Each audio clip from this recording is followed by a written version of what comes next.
con la finalidad de alcanzar el tiempo que nos estamos rezagando un poco, pues pasaría sin mayor preámbulo a la ponencia del doctor Sergio Pérez Cortés.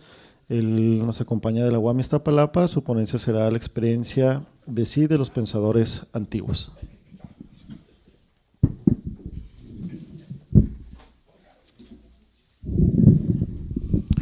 Bueno, les agradezco su presencia. ¿Qué hace un filósofo examinando los sueños de la antigüedad?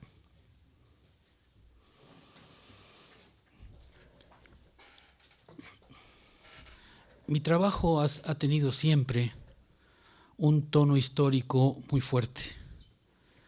Mi preocupación normalmente es mostrar la profunda historicidad de la sociedad en su conjunto, pero también de cada individuo.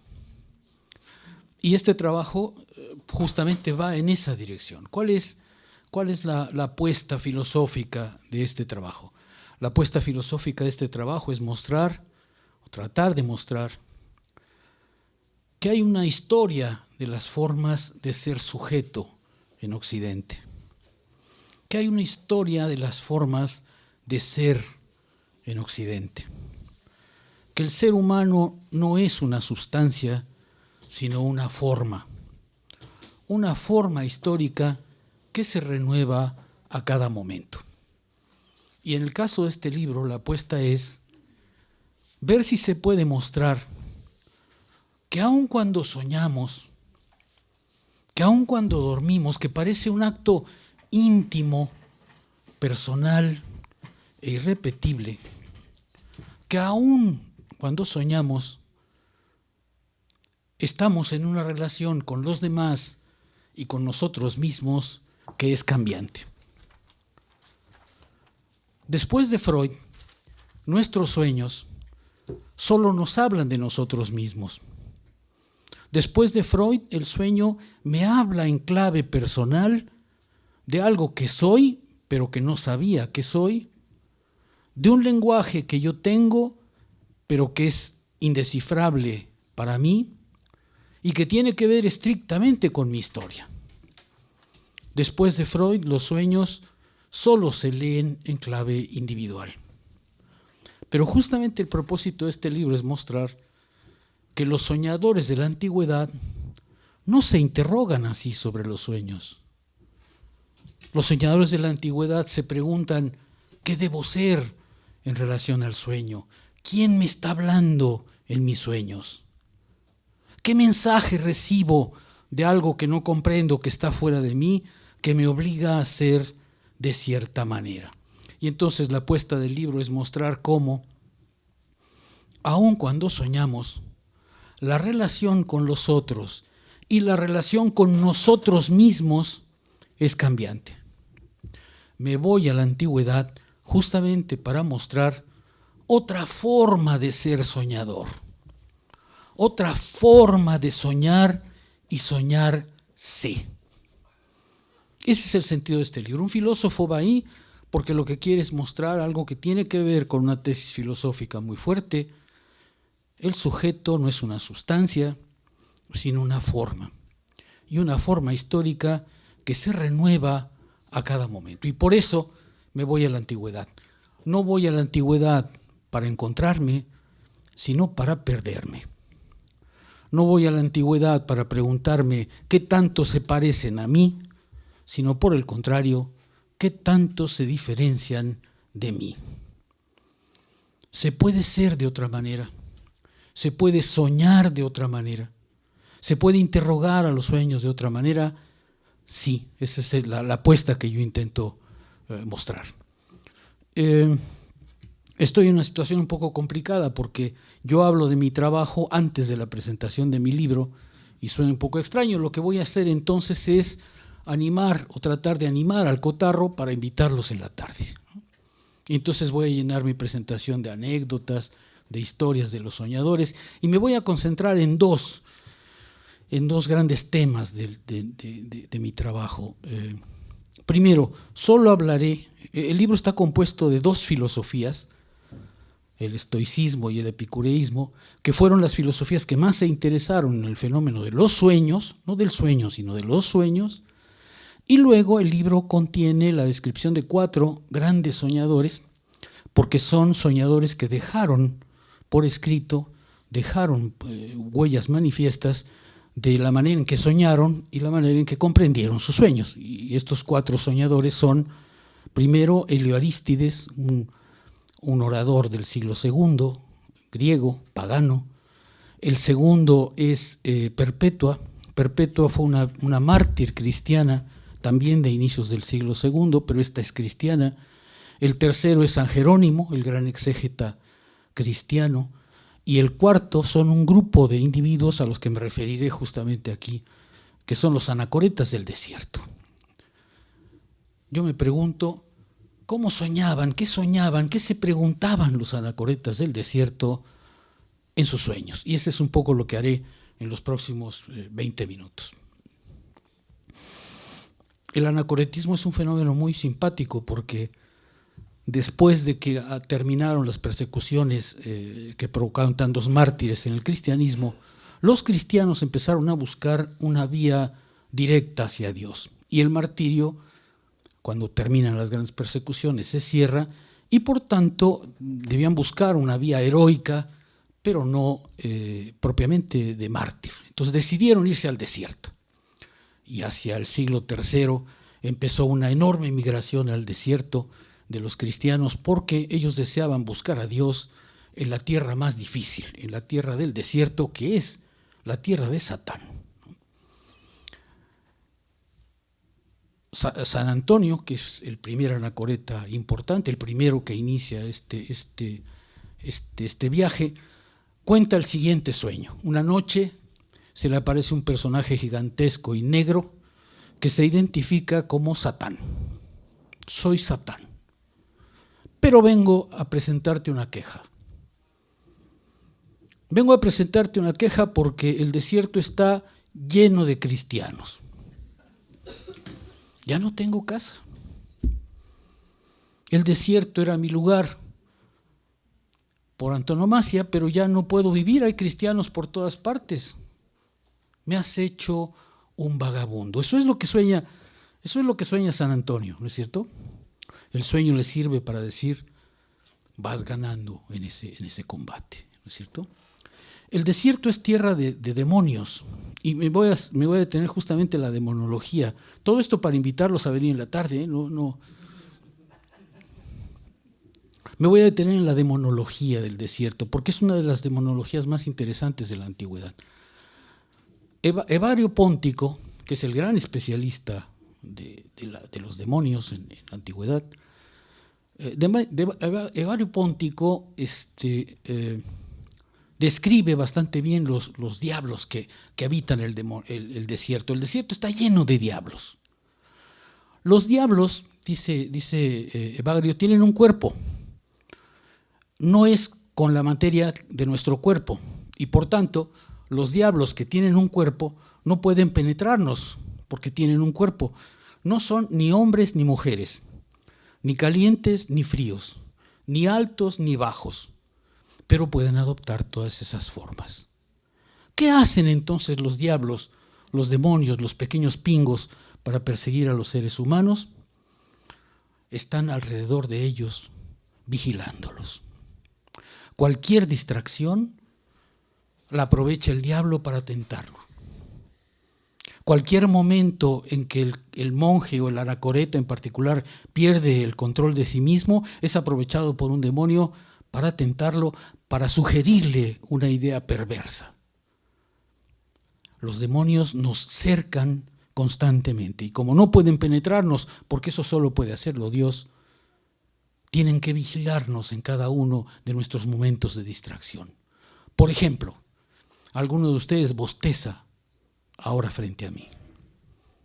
Un diablo le tocará la lengua, porque lo que desea es distraerlos, para que esta conferencia no los modifique espiritualmente, ¿no?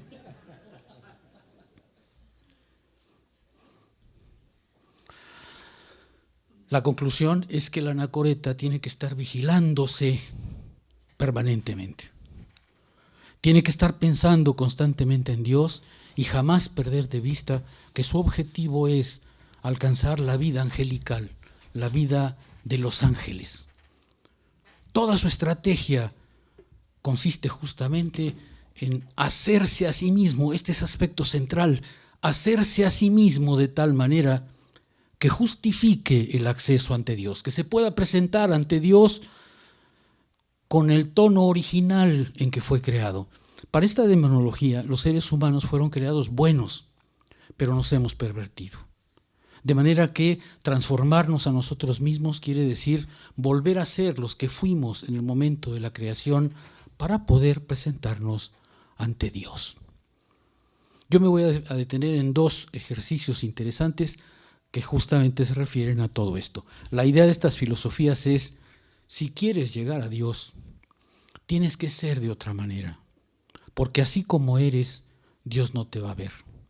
Necesitas ser de otro modo. Y por tanto, tomo una categoría que me parece muy interesante de la filosofía de Pierre Hadot, que se llama justamente ejercicios espirituales. Y les voy a hablar de los ejercicios espirituales de los padres del desierto, se les llama padres del desierto porque el término con el que usan para referirse a los santianos es el de Abba, justamente, ¿no? Abba, y entonces es padre.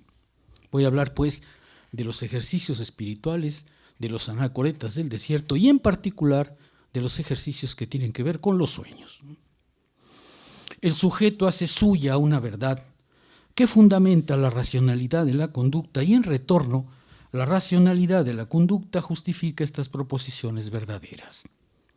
Pero esta coincidencia perfecta no se logra sino a través de una transformación de sí, es decir, una serie de procedimientos y ejercicios que el sujeto debe realizar sobre sí mismo con el fin de alojar en el fondo de sí esos principios. Es por eso que el sujeto debía volcar toda su atención hacia sí, intensificar su relación consigo mismo. Ante los sueños, el individuo de la antigüedad no permanecía inactivo como víctima simplemente sufriente. Estos soñadores quieren hacer de sus sueños un principio regulador de su propia acción en el mundo y su relación con otros soñadores. A esta actividad por la cual el sujeto se toma a sí mismo como objeto de reflexión y objetivo de su acción, se le ha llamado justamente ejercicios espirituales. Un ejercicio espiritual, para que vean lo que están queriendo decir los monjes del desierto. Tienen que pensar constantemente en Dios. Entonces, el ejercicio espiritual consiste en lo siguiente. De improviso, detente en la vida y pregúntate, ¿qué estás pensando, hermano? Si eres capaz de responder, quiere decir que vas por el buen camino. Pero si no eres capaz de responder abiertamente, quiere decir que en tu alma hay algo que no está funcionando. Tú tenías que responder, estoy pensando en Dios, sin pensar. Pero el ejercicio consiste justamente en detenerse de improviso y decir, ¿qué estás pensando? Dímelo en voz alta. Si yo les dijera, ¿qué está pensando usted en este momento? Es una prueba espiritual para saber efectivamente si está pensando en lo que debe o no. Segundo ejercicio espiritual. Coloca un portero en tu corazón. Cada pensamiento que venga no lo dejes pasar de inmediato. Deténlo y como Epícteto lo hace en sus diatribas y luego lo va a hacer más adelante esta cultura, detente y pregúntate a ese pensamiento, ¿vienes en son de paz? ¿Eres amigo o adversario? Coloca, dicen ellos, un portero en el corazón e impide que los enemigos entren en ti. Imagínense el ejercicio espiritual. Consiste en tener la atención permanentemente en Dios y no ceder en ningún momento. Por ejemplo, lo que se sugiere a los anacoretas es que todos los días reciten de memoria los salmos. No sé si ustedes han leído los salmos. Es una literatura sapiencial, deben ser unos 156, 160 salmos en total, y se dice que estos hombres repetían los salmos de memoria 2 o 3 veces, es decir, todo el día tenían que estar pensando literalmente en Dios. A este ejercicio, dice, todos estos procedimientos estaban destinados a provocar gradualmente un cambio en la disposición interior, en la percepción que el individuo tiene de sí mismo. Ocuparse de sí mismo es formarse a sí mismo, tomar su propia alma como objeto de conocimiento y como meta de su acción, con el objetivo de alcanzar una profunda alteración de sí. Estos ejercicios tienen un gran alcance en la vida moral porque gracias a ellos el individuo se desprende de su yo inmediato y se eleva a la vida del espíritu objetivo, es decir, se coloca desde la perspectiva de la totalidad de la naturaleza a la que pertenecen. Los sueños tienen un papel relevante en la disciplina de los ejercicios espirituales porque o bien indican un estado del alma que debe ser modificada, o bien porque los sueños mismos pueden ser ejercicios del espíritu. Como dispongo de poco tiempo, les cuento, la peor cosa que le puede pasar a un monjecito, a una anacoreta, es una emisión nocturna. Una emisión nocturna involuntaria. ¿Por qué? Porque quiere decir que el esfuerzo espiritual que ha puesto en sí mismo se derrumba. A esas noches en que aparecen esas emisiones nocturnas les llaman de manera muy cómica noches húmedas. Una noche húmeda quiere decir que el anacoreta ha fracasado en su desarrollo porque en su pensamiento, aún en sueños, ha permitido que se deslice una idea inadecuada, una idea pecaminosa. De manera que un ejercicio espiritual consiste justamente en modelarse de tal manera que ni en sueños se penetre en el individuo una idea así. Las poluciones nocturnas son la mayor preocupación de esta espiritualidad, pero al mismo tiempo son el índice de que esa espiritualidad va logrando sus fines. Casiano, por ejemplo, que presenta una vía hacia la virtud, indica en sus ejercicios que el sexto nivel, el nivel al más alto al que puede alcanzar el anacoreta, es que ni en sus sueños penetre en el anacoreta una imagen femenina y mucho menos un deseo. Cuando llegue ahí, dice Casiano, se ha presentado un milagro. El hombre de carne ha sido vencido. Solo ha quedado el hombre espiritual. El hombre que puede decir, ni en lo más recóndito de mi corazón hay una idea perversa. Fíjense, esta es una idea muy interesante porque nosotros tendemos a creer que en los sueños no tenemos control de nosotros mismos, ¿no? Los sueños parecen venirnos sin nuestra anuencia. En esta filosofía se considera que también el individuo puede ser moralmente capaz de alcanzar sus sueños, es decir, capaz de modelar su conducta incluso en el sueño.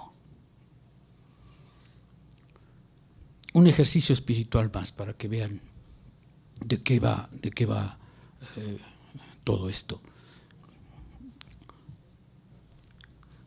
Un monjecito, una anacoreta, recorre el desierto y va llorando todo el tiempo. Llorando todo el tiempo. ¿Por qué llora? Cuando le pregunta, responde, por el pecado original. No ha cesado de llorar. Por el pecado original. Este monjecito tenía un problema porque era escriba.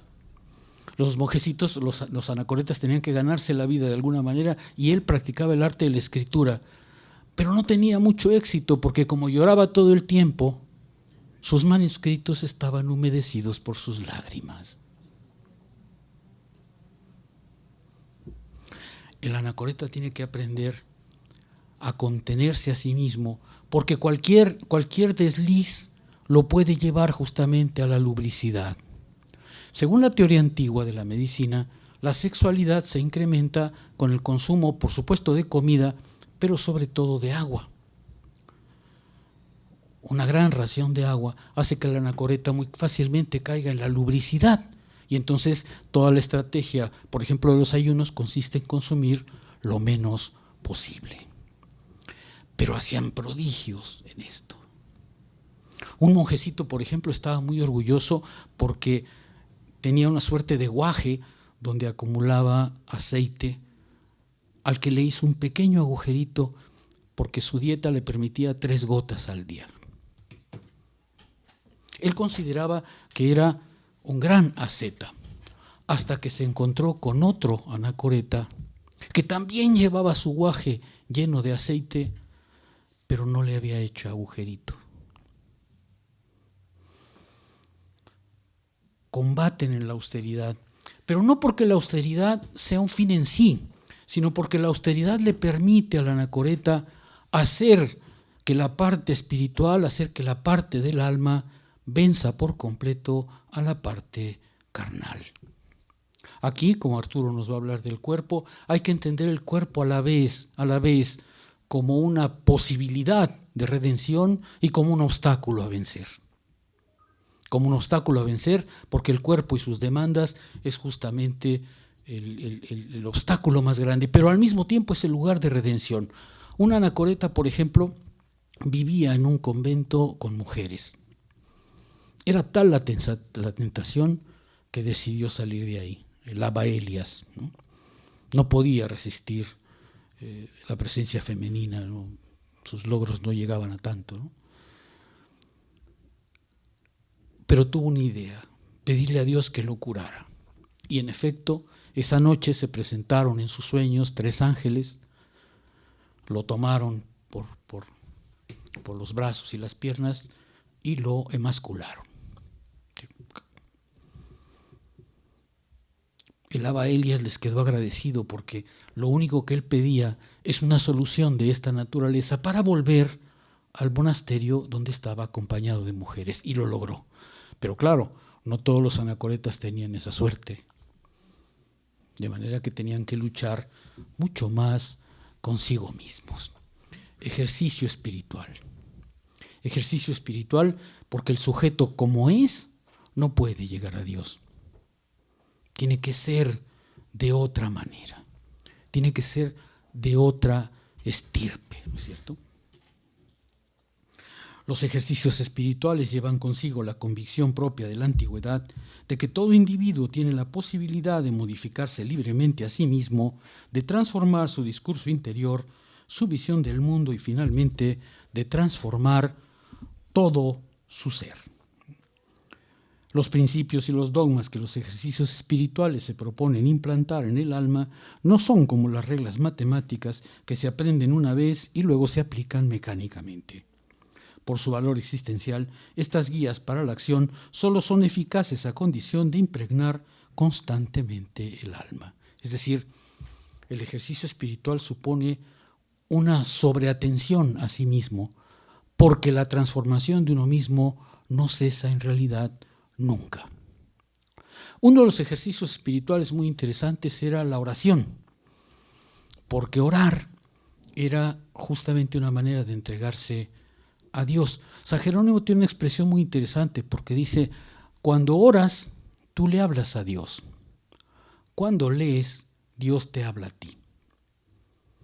Y entonces la oración es un momento de completa entrega hacia Dios. Por eso los diablos los odiaban tanto. Porque el diablo está ahí para dividir al ser humano, para hacerle ver que el aspecto carnal jamás podrá ser superado por el aspecto espiritual. Y la oración es justamente un momento en el que el individuo se entrega a Dios completamente. Y por eso los diablos odian al orante. Una anécdota para que vean que tanto los odian. Había un anacoreta que se entregaba tan fuertemente a la oración que los diablos lo odiaron. Decidieron en un momento de oración tomarlo corporalmente y empezaron a arrojárselo como pelotas entre los diablos, y se lo arrojaban uno al otro durante 2 semanas. 2 semanas. El pobre monjecito iba como pelota de un diablo al otro, pero nunca cedió. No bastaba, había otro orante que iba más lejos. Este orante solía levantar los brazos hacia Dios en el momento que oraba. Y por supuesto, el diablo lo odiaba profundamente, de manera que el diablo decidió convertirse en un león y en el momento en que levantó los brazos, le clavó las garras en la cara. Pero el orante no dejó de rezar, sino hasta que terminó su ejercicio espiritual. Vean ustedes, hay en ellos la idea de que se puede alcanzar a Dios, pero que requiere una profunda transformación de uno mismo. Transformación que solo se logra a través de una vuelta de sí sobre sí. Y para ellos, los sueños son justamente el indicativo de que ya no hay nada en su conducta, ni siquiera detrás de sí, que pueda impedirles llegar a ese camino. Pero lo tienen que hacer constantemente, lo tienen que hacer permanentemente. Una anécdota más para que vean cómo hacen los anacoretas. Los diablos son especializados, todos ellos tienen una especialidad, ¿no? Evagrio Póntico, la persona que les hablaba, que escribe la demonología más completa, fue el primero que hizo una lista de 8 diablos fundamentales que después se convirtieron en los 7 pecados capitales, ¿no? Es decir, estos diablos pasaron a la posteridad porque cada uno de ellos especificó un pecado capital. Por ejemplo, el primero es la gula, el segundo es la fornicación, el tercero es el autoorgullo, la autoestima, y así sucesivamente. Cada diablo nos acosa de un cierto modo. Por ejemplo, hay uno, dice Evagrio, que se llama el diablo vagabundo.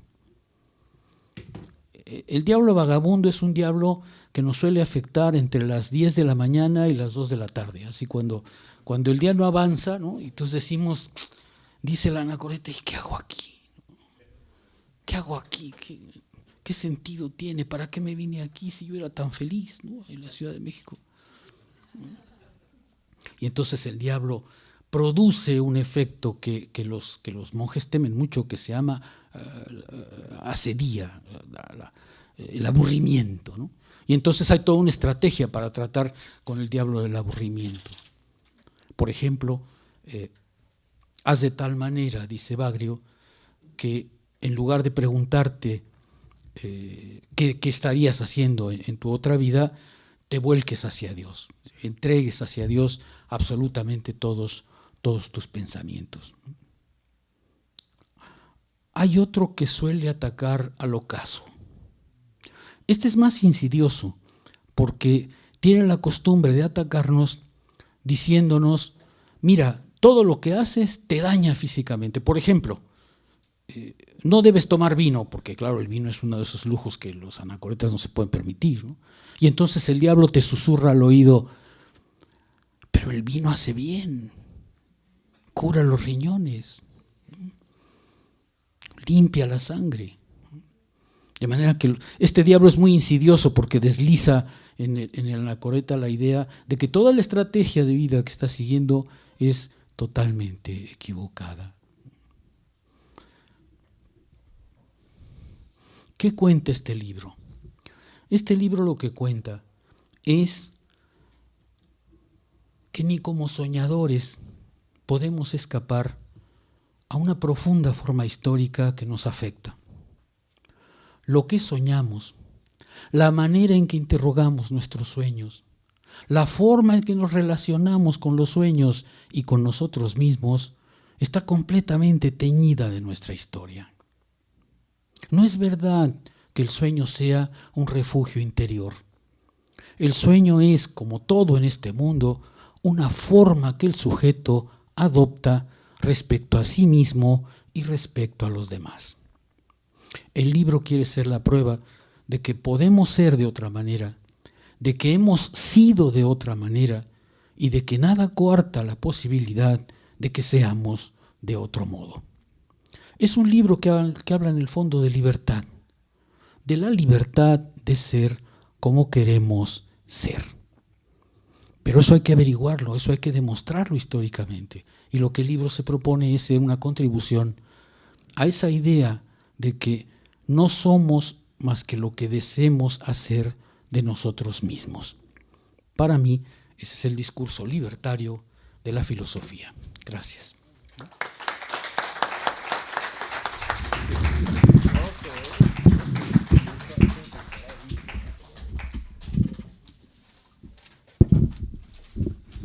Bueno, pues muchísimas gracias al doctor Sergio Pérez. Daremos paso ahora a el doctor Arturo Ricoboyo. Nos visita la Universidad Autónoma de Chihuahua y su ponencia será Primera llamada al rescate filosófico del cuerpo. Por favor, media hora, 30 minutos.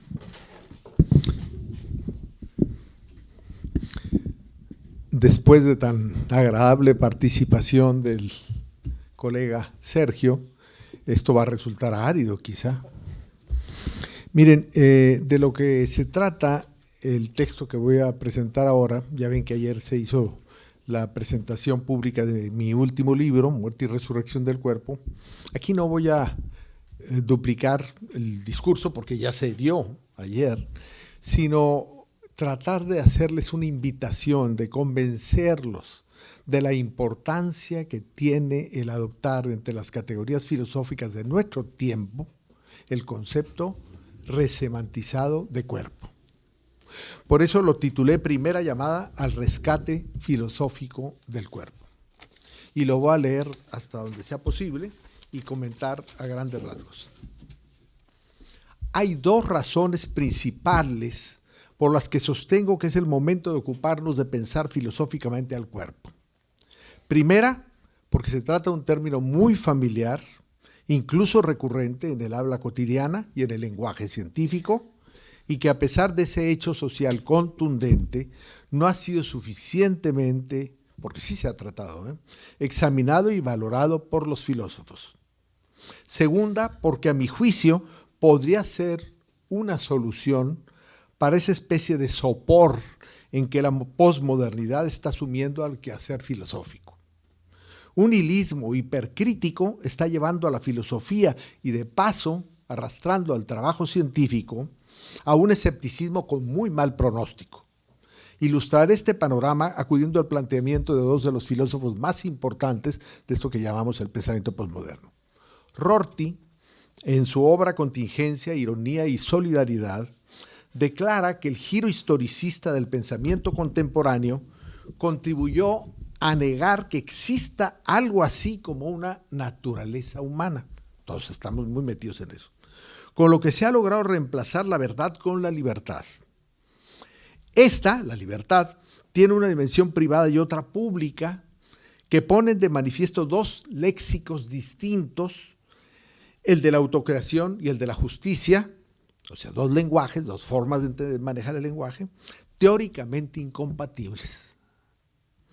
Propone como opción individual, sin que tal decisión obedezca a imperativo ético alguno, al ironista liberal, una figura muy interesante de su trabajo, persona que reconoce la contingencia de sus creencias y deseos más fundamentales, pero que no obstante, cito, entre esos deseos imposibles de fundamentar, incluyen sus propias esperanzas de que el sufrimiento ha de disminuir, que la humillación de seres humanos por obra de otros seres humanos ha de cesar. La solidaridad, que es un sentimiento y no una obligación moral o un valor, es una actitud creada históricamente, en términos rortianos es contingente, que lleva a considerar a un grupo de personas como parte del nosotros, al que lo cubrimos con un sentido protector, que puede ser ampliado, pero que nunca podrá justificarse que llegue a ser universal. En esta sensibilización puede contribuir no la filosofía, porque no cree que la filosofía nos va a hacer más solidarios, sino la literatura, porque nos permite llegar a reconocer el dolor humano de quienes antes fueron estimados como ellos. Por su parte, Bátimo, al examinar el tema de la verdad y la mentira en el ámbito político, y de ahí lo traslada a otros lados, apunta, hoy pues, cito, con mucha más claridad que en el pasado, la cuestión de la verdad es reconocida como una cuestión de interpretación, de puesta en acción de paradigmas que a su vez no son objetivos ya que nadie los verifica ni falsifica, sino basados en otros paradigmas, sino que es un tema de consenso social. En Adiós a la verdad. Para él no existe la verdad como correspondencia con algo real, sino solo acuerdos de grupo en torno a los presupuestos que se emplearán para valorar los hechos. La verdad, entendida como algo absoluto, definitivo, a su juicio, desemboca en el autoritarismo, en la negación de la libertad. Si alguien maneja la verdad, automáticamente se convierte en juez de los demás. Al examinar las posibilidades de una ética que no viola el principio de Hume, o la ley de Hume, que no acuda a algún tipo de fundamento metafísico, termina por adoptar nuestro autor una solución pragmática que sugiere al diálogo como vía para disolver la violencia. No por la aplicación de principios universales, que no admite, ni fundamentos últimos, sino por asumir nuestra condición histórica y de pertenencia a una comunidad. Desde esa perspectiva, él, Bátimo, intenta rescatar la caridad cristiana, pero despojada de su fundamentación teológica, solamente porque esa es su condición histórica, la de Bátimo. Roth y Bátimo, uno desde Norteamérica y el otro situado en la Europa meridional, no solo coincidieron en muchos de sus planteamientos, interactuando y refiriéndose mutuamente. Son quizá los más fuertes defensores de una postura nihilista radical en la filosofía que desecha todos sus problemas clásicos, como ya lo había hecho en la primera mitad del siglo XX el Círculo de Viena y en el XIX el positivismo comtiano. Esta postura se venía fraguando a todo lo largo de la modernidad con la crítica de las categorías filosóficas racionalistas por parte de los defensores del empirismo, que además contribuyeron con eso al nacimiento, desarrollo, fortalecimiento e idealización de las ciencias. El concepto de esencia, cuyo lanzamiento formal se atribuye a Aristóteles, aunque fue objeto de otros filósofos, y después por el escrutinio de filósofos como San Anselmo, Santo Tomás, Guillermo de Ockham y otros, fue pasado del ámbito ontológico al lógico. La discusión de esta y otras categorías universales se extendió hasta cuestionar la validez de la metafísica, por considerarse que esta disciplina filosófica es el reducto de nociones no demostrables como la de Dios, ser en quien la existencia y la esencia son consideradas inseparables. Hago hincapié en respuesta a los juicios generales descalificadores de sus críticos, de los críticos de la metafísica, que no existe un concepto único del quehacer metafísico, puesto que el mismo nombre ha sido objeto de debate y sus alcances han variado de uno a otro autor. Me concretaré a trazar un rápido panorama de estos antecedentes para pasar a la propuesta, el tiempo que alcance. La palabra metafísica, designación que no fue elegida por Aristóteles para su libro que lleva ese nombre, quien llamó filosofía primera, protefilosofía, o ciencia, episteme, de lo general, fue dado a los textos que hoy circulan bajo tal denominación por Andrónico de Rodas, pero fue derivando semánticamente hasta llegar a referirse al estudio de una realidad invisible, una transfísica, no comprobable con los medios propios de las ciencias que durante la modernidad, pues por supuesto, fueron tomando una posición de jerarquía en el saber. Por tratarse de un quehacer filosófico que aborda problemas y conceptos de máxima generalidad, ciertamente no cabían dentro del primer paradigma científico inductivista de la modernidad. Este hecho favoreció que se calificara de reflexión especulativa, ajena e incluso opuesta al pensar secularizado y pragmático que se fue enseñoreando poco a poco del mundo moderno.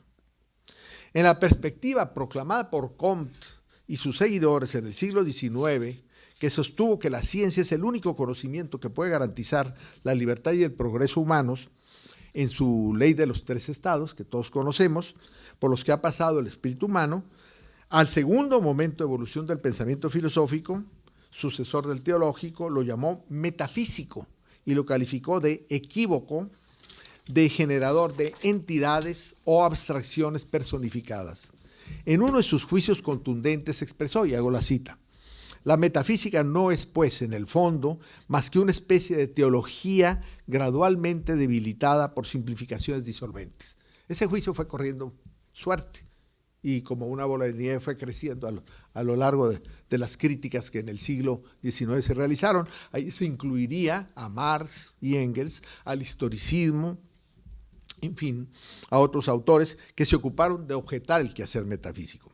Se identificó este nombre con el de idealismo, metafísica e idealismo, y se le contrapusieron términos como realismo materialista o materialismo dialéctico. Científico fue el adjetivo preferido para calificar a todo pensamiento que se pudiera ajustar a la observación y comprobación de hechos y leyes en los ámbitos natural, psicológico y social. Los avances en la química, la física, la biología, la medicina parecían justificarlo. Hacia la segunda mitad del siglo XIX, los grupos y escuelas de investigación en las áreas sociales rivalizaban por el reconocimiento de sus estudios dentro del rango de trabajos científicos. Quizá por eso Darwin, a partir de su obra fundamental de 1859, estuvo empeñado en despojar a esa interpretación de la evolución de todo resabio que pudiera ser identificado como metafísico. Es una mera hipótesis. Habría que ver un poco su biografía, porque él tuvo formación religiosa. Bien, entonces, huelga decir que Nietzsche, con su oposición sistemática al cristianismo y a su idea de Dios, contribuyó a fomentar una postura escéptica frente a los problemas más universales y más abstractos. Los avances y resultados, nuevamente, de las ciencias, medicina, sociología, economía política y la naciente psicología, aparentemente confirmaban esta opción, cuando menos entre la gente ilustrada. En el siglo XX, el Círculo de Viena revivió el ideario positivista con un énfasis en la lógica y el estudio del lenguaje, que sirvieron de punta de lanza para enfrentarse a una filosofía identificada con los problemas metafísicos.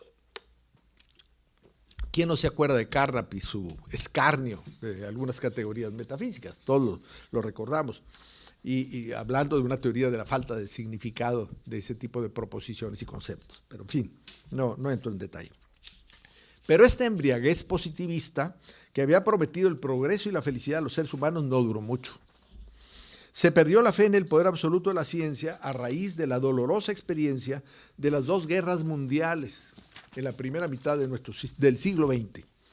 El pensamiento científico no podía explicar esa explosión de violencia entre pueblos y naciones que testimoniaba un nivel de irracionalidad muy alto, más cercano al instinto de muerte sugerido por Freud y reinterpretado desde un marco neomarxista por la Escuela de Frankfurt. Pero esta lectura no era afín al mundo capitalista occidental.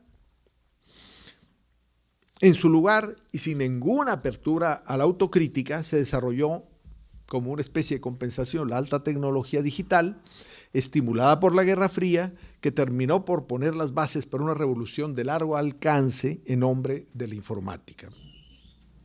Por su parte, el desencanto y la pérdida de sentido acompañaron en el campo social, en la vida, en la cultura occidental, con una vocación de escepticismo increciendo en el gremio filosófico también, correspondida en la población por el despliegue de una cultura del placer y la evasión, por supuesto, obra y gracia del crecimiento de los mercados de la posguerra, empeñados en ofrecer sustitutos temporales a precios accesibles en lugar de las metas de armonía social o las trascendentales cada vez más lejanas e inciertas. Ni las promesas de la ciencia, ni aquellos viejos objetivos de la filosofía. Cosas de una cultura secularizada que después de relegar las cuestiones espirituales al ámbito de la vida privada, pareció empeñarse en la tarea de sustituirlas con bienes y estímulos efímeros, pero susceptibles de rápida y continua sustitución. En ese contexto de desencanto, se empezó a desarrollar la tesis filosófica de la cultura posmoderna y una versión de la hermenéutica, por supuesto, que se ha ido consolidando en el mundo occidental como una forma de vivir al día y a la caza de sensaciones placenteras, en paralelo con la aseveración del final de los metarrelatos. Era la transferencia al ámbito de las ideas filosóficas del abandono de los modelos estéticos y de las claves éticas y epistemológicas clásicas. Así se llegó a afirmar que no hay verdades sino acuerdos lingüísticos. Sustituido el culto a la ciencia por la devoción a la tecnología, justificada ante una población electrizada por los avances cada vez más asombrosos en el ámbito cibernético, se vio favorecida y busca expandirse y consolidarse a nivel planetario una ideología transhumanista, que podemos definir como la búsqueda tecnológica de la autocreación, de la superación de los límites humanos. El viejo individualismo, con sabor a Locke y a Hume, entre otros filósofos, mediante la exaltación de la libertad como base de la vida política y social, culmina ahora en la previsión, situada entre la predicción científica y la ciencia ficción, de un ser humano que romperá con todas las ataduras ético-morales y aún las físicas, porque incluso aspira a saltarse la frontera de la mortalidad, ya sin deudas con nadie más, sino consigo mismo. La exaltación ad infinitum de la libertad humana. Fin de la metafísica. ¿Esto implica el final de la metafísica? Este desfondamiento histórico de la metafísica, que culmina, según Bátimo, en su muerte bajo el diagnóstico heideggeriano, para ser sustituida por una ontología de la existencia, parece llevarnos a un callejón sin salida, una ausencia de fundamentos que en opinión del defensor del pensamiento débil sería la mejor garantía para alcanzar la libertad y el pluralismo. Por el contrario, algunos pensamos que si algo necesita una época de confrontaciones y violencia como la nuestra, es encontrar una base teórico-filosófica desde donde podamos apuntalar un horizonte común por alcanzar, un soporte axiológico que nos permita construir un mundo favorable a la convivencia pacífica y a la justicia. Invocar la libertad y las preferencias personales como lo más importante a salvaguardar socialmente es constituir una especie de condición sagrada a proteger un oculto esencialismo, que para nuestra sorpresa supone una disfrazada naturaleza humana. Por más que se quiera dar la razón a la muerte del hombre preconizada por Foucault, no es posible caminar socialmente sobre la construcción histórica de la subjetividad, sin tomar partido por alguna de sus múltiples opciones. Para un pensamiento débil, parece fácil dejar la opción a los consensos de afines o invocar las emociones de conmiseración hacia los otros como las mejores condiciones para organizar la convivencia. Pero optar por un léxico o por una familia lingüística, un poco como Rorty hace acudiendo a Wittgenstein, en lugar de otro u otra, que favorezca la cordialidad y el respeto entre humanos con credos y condiciones distintas, o es obra de circunstancias fortuitas o requiere de una argumentación que en el fondo apele a alguno de los cuestionados fundamentos naturales. Quizá desde una perspectiva neopragmática estemos regresando a la vieja concepción hobbesiana del origen del Estado, a una nueva versión de su pacto social, donde por conveniencia o por razones de supervivencia accedamos a sacrificar parte de nuestras libertades para asegurar la vida y la tranquilidad de todos. ¿Pero qué libertades limitaríamos? Si lo que hoy enarbolan algunos reclamos grupales es el respeto radical a sus preferencias, independientemente de sus resultados, que no pueden ser calificados de buenos o malos. Las razones del nihilismo contemporáneo, como las del anarquismo del siglo XIX, el individualista, siguen siendo en principio individualistas, y los acuerdos que enarbolan en sus protestas no invocan la racionalidad de sus demandas, sino solo la coincidencia de intereses de un grupo muy usualmente minoritario. Se percibe la época posmoderna como una entrega suicida y sin reflexión a nuevas ideologías. Su rechazo a una metafísica que sienten hermanada con las religiones confesionales y moralistas ha conducido a sus defensores y a un número creciente de públicos escépticos a entregarse, como antes se hizo al quehacer científico, ahora a las promesas de la nueva tecnología. Pensar y profesar, por ejemplo, que los humanos vamos a crear inteligencias artificiales que podrán portar nuestra identidad personal, cyborgs o cyborgs, donde lo tecnológico vaya sustituyendo cada vez más funciones humanas, bueno, es un camino que ya se está transitando. En fin, la diferencia estriba en que ahora el poder acumulado en las tecnologías es inmenso y sus repercusiones son mucho mayores para bien o para mal.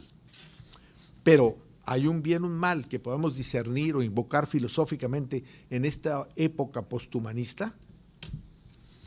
Para los fines de resolver este y otros problemas axiológicos, creo que debemos retomar el tema de la metafísica. ¿Qué hacer con la metafísica?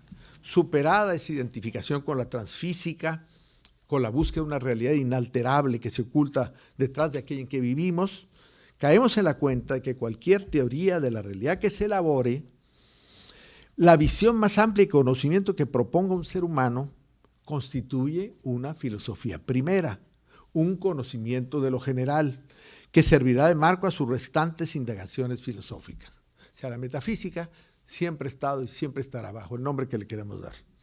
Según lo examiné en otro libro, existen diversas clases de metafísicas, del ser y del devenir, analíticas y sintéticas, abstractas y concretas, desde el mundo y desde el ser humano, absolutas y relativas, según sean sus alcances, su punto de partida, su manera de proceder. Lo que hace de ciertas tesis de un filósofo sean de carácter metafísico es la función que cumplen dentro de su sistema de pensamiento. Su labor de cierre o coronación de una manera de interpretar la realidad y de integrar el conocimiento aceptado como tal. El atomismo de Demócrito, el devenir de Heráclito, el atomismo lógico de Russell, las mónadas de Leibniz, el Dios de Spinoza, el Dasein de Heidegger, la metafísica y la liberación de Dussel son una pequeña muestra de opciones metafísicas. Con frecuencia ese marco del conocimiento no se expresa como tal, pero está implícito en el desarrollo de un determinado quehacer filosófico. En veces esa metafísica se descubre incluso en el primer Wittgenstein, cuando hace morar la realidad en el lenguaje, pero no cumple menos con el intento ahí de sintetizar todo aquello que es motivo del esfuerzo cognoscitivo humano. La importancia del momento metafísico de la reflexión filosófica, sea el primero o el último en construirse, en torno a lo perceptible, lo inferible, lo que la razón dicta o lo que la intuición descubre, es que nos permite organizar una postura teórica o práctica frente a lo real. Evita la dispersión y contradicción de las ideas, favorece la claridad de las propuestas filosóficas que puede desembocar en acciones sociales, políticas y morales o retomarlas para reflexionar en torno a ellas. Es la famosa vue d'ensemble de la filosofía. Estoy consciente que este concepto más amplio, el quehacer metafísico, puede ser motivo de discrepancias filosóficas. Argumentaría a su favor el reconocimiento que incluso filósofos científicos como Bunge han hecho de la existencia de supuestos metafísicos en las ciencias, conceptos axiomáticos de máxima generalidad que no se cuestionan, como el de la materialidad de lo real, base implícita de la investigación científica actual, pese a que no puede ser confirmada mediante la observación y el experimento. Paso a algunas propuestas porque lo importante es invitarlos a que ustedes participen en esta cosecha de propuestas en torno a una nueva manera de pensar la metafísica, pero a partir del cuerpo. ¿Por qué el cuerpo? En el estado actual del desarrollo cognoscitivo, atendiendo a la información que nuestra especie ha acumulado e interconectado durante más de 30 siglos en los ámbitos histórico, científico y filosófico, parece pertinente sostener no que sabemos todo respecto a nosotros mismos y a los demás seres con los que conformamos el conjunto mundo o universo, pero sí que hemos avanzado en conocer más en ambas direcciones cognitivas, hacia el hombre, hacia el mundo. Yo no sé cómo puede la posmodernidad negar ese hecho indubitable para mí. La cuestionada verdad no es un ente cuya existencia podamos poner en duda o confirmar, sino tan solo un horizonte conceptual que propone el mejoramiento gradual del proceso del conocimiento que requerimos los humanos para diversos propósitos. Como se trata de una necesidad real de información, es improcedente decirle adiós a la verdad, con el título del libro de Bátimo. En su lugar debemos reconocer su falibilidad, su perfectibilidad histórica y la elaboración de mejores aciertos o verdades por aproximación analógica, quizá para utilizar la terminología de Mauricio Bechot. Necesitamos refundar la metafísica como marco general del conocimiento, utilizando categorías filosóficas actualizadas e integradoras que yo he denominado filtros metafísicos, que incluyan a los humanos junto a los demás seres vivos e inanimados, pero no en un marco abstracto y estático, como el de seres, entes, sustancias, esencias, materia, espíritu, que fueron blanco de la crítica y muy justificada de los alcances del conocimiento, sino otras concretas y dinámicas, que rompan con las dicotomías ontológicas de nuestra cultura occidental. Creo que el tiempo se acaba, déjenme pasar rápidamente a algunas propuestas más y dejarlo ahí. Esas dicotomías entre sujeto-objeto, materia-espíritu, pensamiento y realidad, ser y devenir, humanos y no humanos. Hay que acabar de terminar con esas separaciones artificiales que son solo para autovanagloria humana. La hermenéutica contemporánea, cuando menos a partir de Gadamer, cumple con la función que Bátimo denominó la koiné de nuestro tiempo. Ciertamente se trata del instrumento epistemológico más destacado en el momento actual del desarrollo de la reflexión filosófica. Pero no todas sus versiones desembocan en resultados, a mi juicio, satisfactorios, puesto que el mismo filósofo italiano, Rorty, Derrida y otros que conforman esa versión equivocista del quehacer hermenéutico, están negando su propio punto de partida, su autojustificación. Una deconstrucción del saber al nivel del subjetivismo radical golpea a toda forma del conocimiento, atentando contra cualquier investigación histórica, científica y filosófica, sumiéndonos en un escepticismo sistemático sin mayores esperanzas. Sus defensores no caen en la cuenta que están adoptando un solipsismo metafísico de base, encriptado en su misma descalificación de la metafísica, puesto que postula la existencia de una realidad incognoscible en que vivimos. Por mi parte, quiero que esto refresque un poco ese ambiente un poco pesimista del posmodernismo, y qué bueno que me fortalece la referencia múltiple al cuerpo de mi colega Sergio, parte central para la reconstrucción de la metafísica. ¿Por qué el cuerpo? Porque siendo un término que se aplica por igual a los ámbitos inorgánico, orgánico y humano, individual y social, que además ha dado pie a muchas lecturas religiosas, culturales y filosóficas, podría servir de puente para interconectar metafísicamente los más distintos campos de estudio. Su postulado inicial podría ser: somos cuerpo en un mundo de cuerpos que también es un cuerpo. Claro que se requiere para empezar de ocuparnos de la reconstrucción semántica del concepto de cuerpo, para poderlo aplicar en funciones de universal cognoscitivo, y ya que aceptando su vocación polisémica planteada, permite dar opciones alternativas, propondría un concepto muy general basado no en cuestiones ontológicas, sino operativas. Un cuerpo es un sistema semicerrado que puede estar integrado por otros cuerpos y a su vez ser parte de uno mayor. Es sistema en la medida en que conserve alguna autonomía, aunque se encuentre en interacción con cuerpos semejantes o distintos. Y bueno, voy a tratar de resumir todo esto último con algunas propuestas sobre el cuerpo. Repito, este es un lenguaje abierto a la participación de todos. El cuerpo no es una entidad aislada, no es una mónada a lo Leibniz, no es algo autónomo, no es un átomo que pudiera estar también conectándose así como en diferentes combinaciones, sino es una realidad dinámica, es un ser en proceso, si lo quieren llamar con la vieja terminología analógica de Aristóteles. No es algo que se quede, sino que transita. Esto se da en el mundo físico, el mundo biológico y por supuesto en el campo humano, tanto a nivel de cuerpos individuales como cuerpos colectivos, sociedades. Todo lo que está en el mundo está en proceso, eso lo sabemos. Entonces, ¿qué tiene de raro que nosotros postulemos el concepto de cuerpo para empezar a trabajar más sistemáticamente con algo que ya se ha hecho, pero que no se le ha dado la relevancia que tiene? Yo hablo de que este es el a priori del conocimiento, porque debemos de partir del cuerpo que somos para entender el cuerpo o los otros cuerpos, o el cuerpo que llamaríamos mundanal o total. ¿Por qué partir del cuerpo que somos? Finalmente creo que Protágoras tenía la razón. El hombre es la medida de todas las cosas. A partir de nuestros sentidos, de nuestro pensamiento, de nuestras emociones, de nuestras facultades, todas, conocemos el mundo. Y si somos cuerpos, el cuerpo que somos es la medida de todas las cosas. Pero el cuerpo, si es un a priori interpretable. O sea, que según la visión o la interpretación que demos del cuerpo, así será nuestra interpretación del entorno. Y yo creo y acuso a la cultura occidental de haber adoptado un paradigma corporal pragmático que es el que nos ha hecho destruir el entorno, porque hemos tenido con nosotros mismos una relación un tanto equívoca de ser dueños de nuestro cuerpo. Como somos dueños de nuestro cuerpo, así queremos hacernos poseedores y dueños del mundo. Y no reconocemos que los cuerpos son seres en interacción constante y en deuda unos con otros.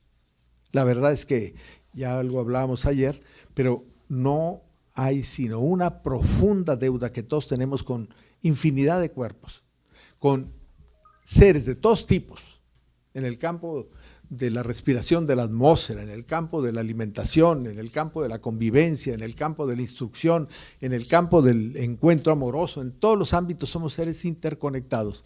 O como lo comentaba de mi libro ayer Jorge Ordóñez, venimos arracimados, venimos en conjuntos de cuerpos.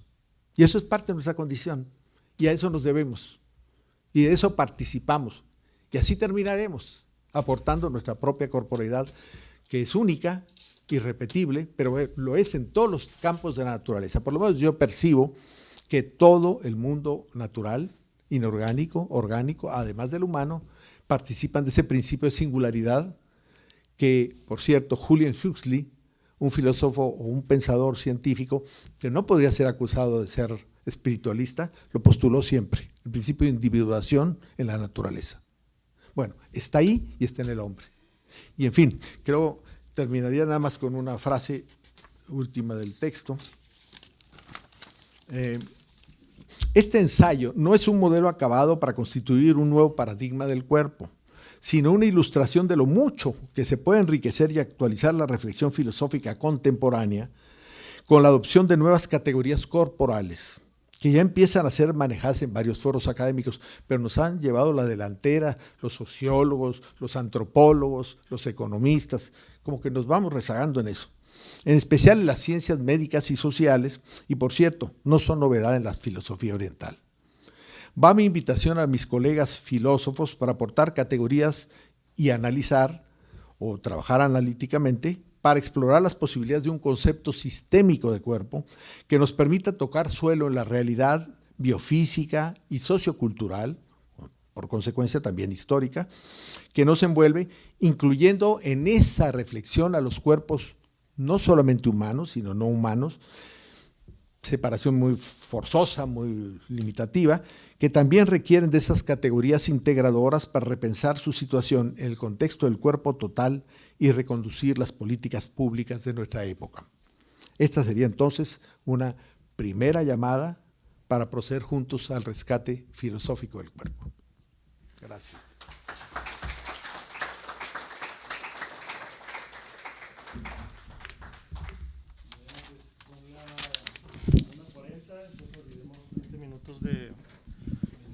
Menos 15 minutos máximo, tal vez para tener tiempo de comer, descansar un poco. Comentábamos al inicio que habría que tomar el micrófono para que queden grabadas las participaciones, entonces lo abrimos a Heriberto primero y alguien más tenía, no conozco tu nombre, pero sí. ¿Carolina? Bueno. Okay, perdón. Les pedimos brevedad porque la lombriz es el cuerpo lo exige. Sí, bueno, primero va para Sergio Pérez. Si estarías de acuerdo en pensar que estos procesos de ensoñación fueron un estilo de pensamiento en contraparte al uso de la razón de los griegos. Estamos hablando de este periodo de los anacoretas. Y para Arturo, tal pareciera, y es pregunta, a ver si estoy en lo cierto, de que concibe el cuerpo como un proceso hasta cierto punto petrificado, porque nunca mencionó la idea del cuerpo que seremos.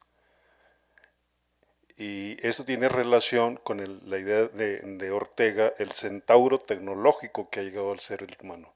Entonces, en el marco del posthumanismo al que se refirió, se concibe un cuerpo imperfecto y en el cual el proceso tecnológico nos conduciría a una mejora del cuerpo.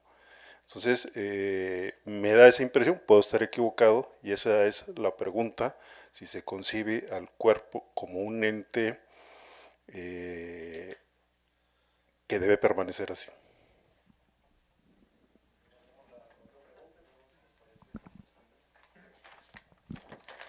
Bien, parecería que la pregunta va dirigida al doctor Rico, pero en realidad es la misma para los dos.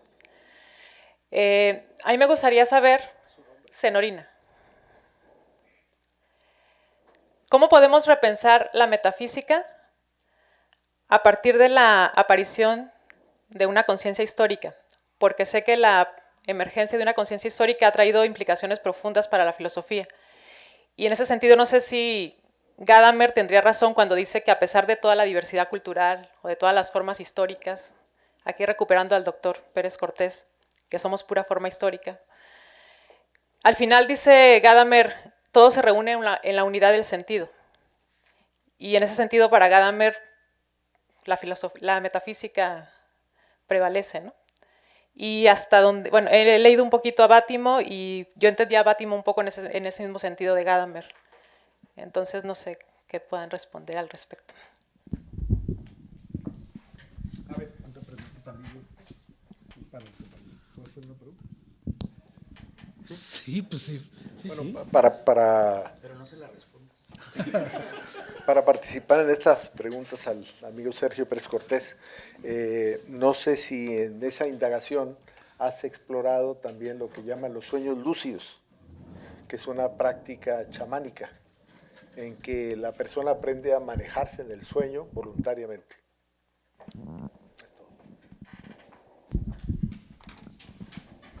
Bueno, muy rápido para que nos vayamos a comer. Esta concepción del sueño está profundamente vinculada, Heriberto, al pensamiento griego. De hecho, los anacoretas del desierto, que por supuesto heredan la tradición cristiana, para poder orientar su vida, su transformación de sí, recurren justamente a las filosofías paganas helenísticas. Casi todas las anécdotas que conté y los ejercicios espirituales que narré tienen su origen en la filosofía o bien estoica o bien epicúrea. Sin embargo, es verdad que el cristianismo le inyectó un nuevo sentido, porque en la cultura griega los ejercicios espirituales eran una manera de corregirse, no de castigarse. Cuando un pagano tenía un sueño inquietante, lo que él percibía es que su alma debería ser corregida porque no iba en la dirección correcta. Cuando un cristiano tenía ese mismo sueño inquietante, sabía que su naturaleza pervertida de suyo era un obstáculo para sí mismo, ¿no? Entonces, la actitud que toman unos y otros ante sus sueños, a pesar de que tiene una matriz común, está teñida de la aparición de la idea de culpa, es decir, de la idea de que el sujeto trae consigo mismo una mácula que le va a costar mucho trabajo quitar. Los soñadores paganos se corrigen, los soñadores cristianos más bien se atormentan, se culpabilizan, ¿no? No sé si puede llamarse estilo de pensamiento eso, pero obviamente hay una matriz común que, sin embargo, sufrió una transformación profunda. Bueno, la pregunta de Senorina es gigantesca, ¿no? Yo lo único que respondería, porque de otra manera no los dejo ni comer ni dormir, sí, por supuesto, aportar por la historia en un sentido fuerte es construir de otra manera una metafísica. Es simplemente construir una metafísica del devenir que no renuncia a la idea de substancia, de esencia, pero que la dibuja de otra manera. Yo pertenezco a una tradición para la cual la metafísica es parte de la vida, una manera incluso de hablar, ¿no es verdad? Pero que cuando se tamiza por la historia digamos, reconfigura las nociones tradicionales de la metafísica. Simplemente lo dejaría de ese tamaño. Y no, yo no trabajé los sueños lúcidos. Yo mencionaba que los anacoretas piensan que uno puede intervenir en sus sueños, pero no en el sentido de soñar lo que uno quiere, sino de impedir que aún en el sueño se deslice algún pensamiento inadecuado. Por eso me referí a las poluciones nocturnas, porque las poluciones nocturnas eran el índice de que en el alma del sujeto hay algo que no ha podido corregir, y entonces ese deslizamiento en él debe ser combatido. Bueno, en fin, es lo que yo diría por ahora. Bien, ahora no me extendí en el tema, pero cuando hablo de cuerpo, hablo de un sistema donde está lo físico, lo biológico, lo social, lo psíquico. En pocas palabras, toda la serie de manifestaciones que el hombre es, que un ser humano es. Entonces, todo está en proceso. Ni físicamente, ni biológicamente, ni socialmente tenemos una permanencia. Siempre estamos en proceso. Pero, ahí es el punto donde entra el tema de las valencias corporales, a las que no aludí en esta lectura. Existen lo que en genética llamamos programación genética o predisposiciones, yo las llamo semillas corporales, o valencias corporales, valencias del cuerpo, una serie de predisposiciones que todos traemos y que son constatables y estudiables por la ciencia. Las conocemos a medias. Entonces, no es para nada una idea petrificada del cuerpo, es una idea del cuerpo en proceso. Incluso la idea de que morimos siempre, que estamos constantemente muriendo y que hay una muerte en el horizonte, que será la muerte biológica definitiva, pues habla de un proceso. Ahora, la defensa de la tecnología, que es a lo que quieres referirte, Heriberto, quizá es porque en el sueño tecnológico de la inmortalidad, eso que algunos autores como Yuval Noah Harari en Homo Deus, plantea como la posibilidad de que tengamos una supervivencia médica científicamente garantizada. Yo creo que esa es una muy bonita fantasía, pero muy discutible, porque si llegamos a sustituir todo lo que consideramos como si fueran piezas de un aparato que es del cuerpo, porque el cuerpo no es eso, yo digo que es mucho más que eso, pero si así lo viéramos, pues bueno, una vez que suplimos todas las partes, quedará algo de lo que éramos. Yo digo que no. Y eso es nada más viendo lo biológico, porque igual, si empezamos a prótesis mentales, prótesis de otro tipo para tener otros alcances con nuestro pensamiento y nuestra capacidad de percibir el mundo. Hay experimentos muy interesantes en esto, ya en este camino. Bueno, mientras sean potencializar nuestras facultades, pues está dentro de lo que está previsto en el modelo del cuerpo que somos. ¿Previsto en qué sentido? Hay facultades que se aprovechan al máximo cuando les añadimos lentes, telescopios, microscopios, aparatos para procesar información. Todo eso son potenciamientos de las facultades corporales de lo que somos. Entonces, pues yo creo que la tecnología es bien vista mientras no quiera sustituir el modelo humano, porque eso no pasa de ser un ejercicio de ciencia ficción, por lo menos al tiempo, ya lo veremos. Espero que nos toque verlo. El caso del historicismo que dijo la compañera Zeroina, bueno, yo estoy totalmente de acuerdo y creo que ya lo contestó muy bien Sergio. La metafísica de hoy o es historicista o no es. Esto es, o admite el cambio, el movimiento antes, porque claro que la filosofía griega planteaba la relación entre estabilidad y movimiento, entre ser y devenir, pero se inclinaba prioritariamente al ser en la filosofía, digamos, que predominó o que dominó en Atenas, pero siempre hubo una corriente del pensamiento filosófico que consideraba como lo más importante el cambio y buscaba las leyes de cambio. Pues bueno, en ese tipo de metafísica debemos enrolarnos. Muchas gracias.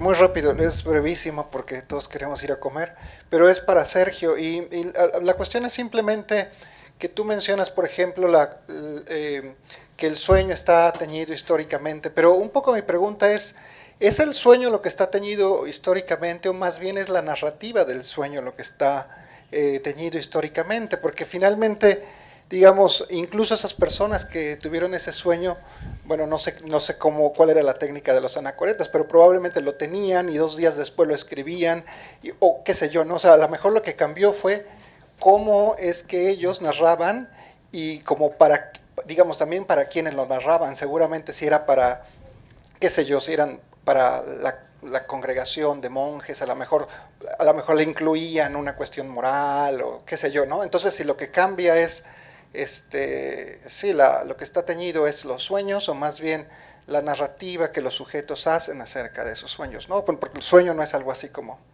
lo dado en la experiencia, digamos, para ocupar esa expresión. Pero ¿cómo separar la narrativa del sueño mismo? Cuando tú sueñas y de improviso abres los ojos sin esperarlo, tú tienes probablemente en alguna parte del aparato psíquico una imagen, pero esa imagen la tienes que convertir en narrativa y la única existencia que tiene el sueño, a menos que seas un psicólogo cognitivo que crea que detrás de del sistema neuroquímico hay, no. El sueño es que es inseparable de su narrativa y de la imagen con la cual puedes soñar, ¿no es verdad? En el libro, por ejemplo, aparece la historia de Perpetua. Ella es una joven mártir que fue condenada a la arena, la van a lanzar a las bestias. Tiene 5 sueños en las noches anteriores. ¿En qué sueña? Pues sueña en la iconografía cristiana, es decir, sueña que hay una escalera, que sube una escalera en donde hay un dragón en el suelo, sube que es una escalera muy peligrosa, encuentra a un buen pastor ahí arriba que le da leche. Perpetua, como todos los soñadores, no puede soñar más que con los materiales que le da la imaginación de su momento. O sea, tú no puedes separar realmente la idea de que hay un sueño y luego una narrativa.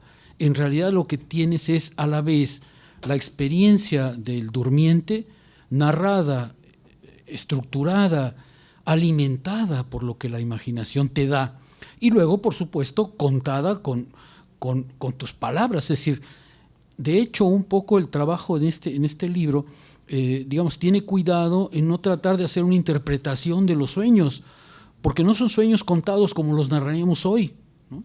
Son sueños contados desde la perspectiva de una experiencia, de una voz que te habla. Y en breve, yo respondería, ¿cómo podrías separar el sueño de la narrativa del sueño, del material con el cual el sueño está hecho? La imaginación, aún la imaginación onírica, no es libre, es una imaginación enteramente teñida por las condiciones en las que sueñas y por las preguntas que te haces respecto a aquello que sueñas, ¿es verdad?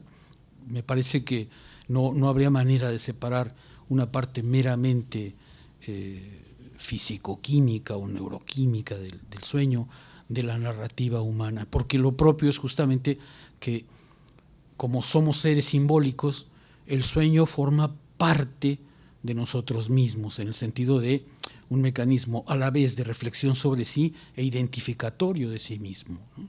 Es decir, lo que tiene el sueño, y creo que aquí Freud tiene razón, es que lo que hace es hacer operaciones lógicas, lingüísticas, analógicas, que estructuran el material imaginativo que tienes de una manera que no es, desde luego, la que corresponde al sistema deductivo, racional o causal con el que vivimos, ¿no? Pero en realidad no puedes evadirte ni como soñador de la interrogación imaginaria en la que vives, ni de la interrogación que te haces a ti mismo, ¿no? ¿Tienen 2 minutos? Por ejemplo, otro de los personajes del sueño del libro es Helio Arístides. Helio Arístides sueña un día que se le aparecen 3 dioses y le dicen: tienes 13 años de vida. Y él dice en el sueño, bueno, en realidad me estaban diciendo 13, pero parecía como 17. Bueno, pues ya se regaló 4 años, ¿no? Pero cuando llega a los 17 años, el periodo en que va a morir, le pide a Asclepio que intervenga. ¿no es cierto? ¿Qué hace Asclepio? Fíjate, lo que hace Asclepio es lo que se llamaba en esa época un canje de vidas. Le da a Helio Arístides el derecho de seguir viviendo, pero mata a su medio hermano. Para ello, Asclepio lo que tuvo que ir es ir al libro de la vida que tenía Zeus en las rodillas. La iconografía antigua dice que Zeus tenía en las rodillas un gran rollo en el que estaban todas nuestras vidas en el momento del inicio y del fin, y alterarlo. Es decir, Asclepio va y cambia el libro cambia el libro de la vida, ¿no es cierto? Fíjate, ¿qué te quiero decir con eso? Que en realidad sería imposible pensar el sueño al soñador Helio Arístides sin ese material imaginario que le permite decir que aún el libro de la vida se puede alterar a través de un Dios para que tu vida continúe. No solamente se detuvo ahí, sino después le pide a Asclepio otra vez, y Asclepio mata a su media hermana para que él siga viviendo. Esa es una de las razones por las que Helio Arístides es muy chocante, porque no tiene ningún remordimiento. O sea, simplemente Asclepio, su dios benefactor, decidió matar a otros y no a él. Helio Arístides se ha vuelto un poco intragable por eso, ¿no? Pero no hay manera de separar el sueño de la narrativa con la cual incluso estructuras tu relación imaginaria con él. Bueno, pero lo que yo intenté hoy es seducirlos para que vengan en la tarde. Bueno, un aplauso.